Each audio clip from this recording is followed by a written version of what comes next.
A 10 giorni di distanza dagli allagamenti dell'11 novembre nell'Alta Padovana a San Giorgio delle Pertiche si contano i danni. Sentiamo Morena Trolese. Se per altri comuni del Padovano è stata paura alluvione scampata, per San Giorgio delle Pertiche, in particolar modo per la sua frazione Torre di Burri, nell'Alta Padovana, 10 giorni dopo le piogge e gli allagamenti di domenica 11 novembre, si contano i danni. 150.000 euro si stima, sommando le esigenze di una sessantina di famiglie, le cui case sono finite in parte sott'acqua a causa della tracimazione dei fiumi e dei canali della zona.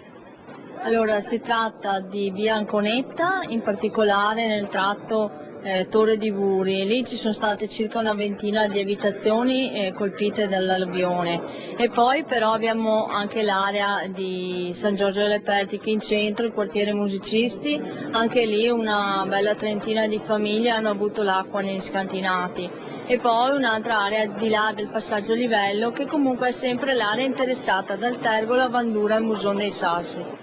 Per evitare che con la prossima copiosa precipitazione la stessa identica cosa succeda di nuovo o succeda ad altri, il sindaco chiede che si agisca in concreto, che si completino al più presto le opere di salvaguardia idraulica promesse, le famose vasche di contenimento in cantiere a monte del Muson dei Sassi, solo una finora è stata completata, a Riese Pio X nel Trevigiano, e che i consorzi di bonifica facciano valere i soldi che i cittadini pagano loro in bolletta. I consorzi di bonifica del Veneto sottoscrivono e chiedono con forza che il patto di stabilità possa essere superato per dare quelle risposte infrastrutturali di cui il nostro Veneto ha bisogno. I consorzi rispondono al sindaco di San Giorgio delle Pertiche proponendo un decalogo, anzi 7 regole in realtà, da rispettare in attesa del compimento delle grandi opere nel rispetto del territorio.